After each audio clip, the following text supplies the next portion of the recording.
Well, hey everybody, Matthew and Shepherd Lily here. Merry Christmas. Hope you guys are doing good. We are thinking about 2026 and just wanted to take a minute and share kind of what's happening with the greenhouse locally and some of what's in our hearts for the new year. Great. I'm excited. Me too. Awesome.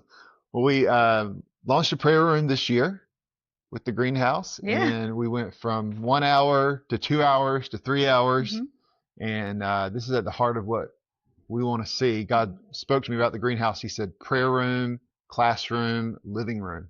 And so those are kind of our three pillars, is to be a place of worship and prayer day and night, to train, equip, and educate, and also to be a spiritual family, to be a church and discipleship and all that kind of thing. So the prayer room's at the heart of it. And so we want to continue to see things grow.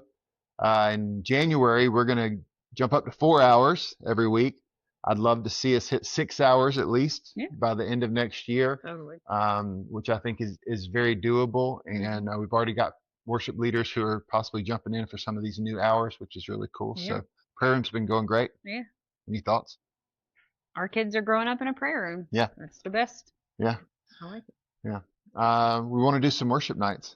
Absolutely. Do you want to talk about them Oh, sure. or anything? Sure.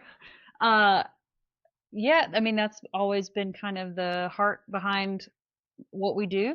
That's kind of how we started our ministry life together. It's just going and blowing it out and doing worship with no, boundaries or limits or whatever. And that's a good way, it seems like, to bring people in that haven't been connected before and let them experience being in God's presence. And all kinds of stuff moves around and happens and launches from that place. Yeah. So, yeah, we're going to try to do those more regularly in 2026 to create that place. Yeah. We're doing our first one on New Year's Eve, which is exciting. That's our 1 year anniversary. So it's been a year at the beginning of this year, so 2026. So And it's our 18th anniversary. it's our 18th anniversary. That's right. So we're having multiple anniversary celebrations on New Year's Eve. Yeah. Would obviously love for y'all to join us if you can. Kind of what happens is, like, as you're doing a house of prayer and you're adding the hours, you're spreading people out throughout the different hours of the week because we want to cover the calendar and day and night worship and prayer. But what happens is you don't have everybody all together at the same time. Right. So part of our desire to do, hopefully once a month, worship nights, is to have a moment, bring everybody together, be in the presence of God, have encounters with Him, get some vision, some Bible for what we're doing while we're doing it. So excited about that. So then also we have a couple of big events that are kind of going to be, I think, regular annual events for us. So, yeah. So we want to do the Phenomenon Conference again. We did one, we've done them in years past, but we did one in 2025. It was amazing. It's more of like a regional prayer and revival conference in the spring. And so we want to do that again. Celebrating the prophetic destiny of North Carolina, Eastern North Carolina in particular, that a lot of people got real excited about that last year. Yeah. And so we have there's kind of like a cohort of leaders in Eastern North Carolina who are doing houses of prayer and similar praying churches.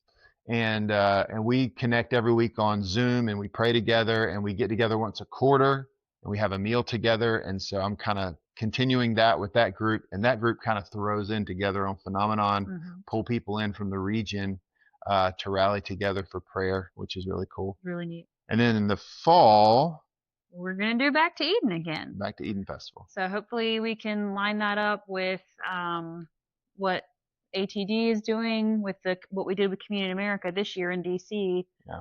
They would like people to do their own communion tables in their state at the same time for Feast of Tabernacles. And so we're hoping we can line it up with that and have a communion event at Back to Eden this year. Yeah. Which is, I wanted to do it on Feast of Tabernacles weekend every year, and someone always gets to it first. So this year, I'm going to get it. Yeah, that'll be in the fall. Exciting. Yeah. So homesteading, worship, communion, family, outdoor. What's kind more of thing. communion-y than like wine from grapes that we just learned how to grow and prune, and like bread that Haley just taught us how to make? Yes. Yeah. So it's cool. Yeah. So we're going to continue to also just disciple people, those that God brings within our world, to guide them, lead them. We got a little local church community that's meeting in our house. It's a little small seed of a community, but it's there.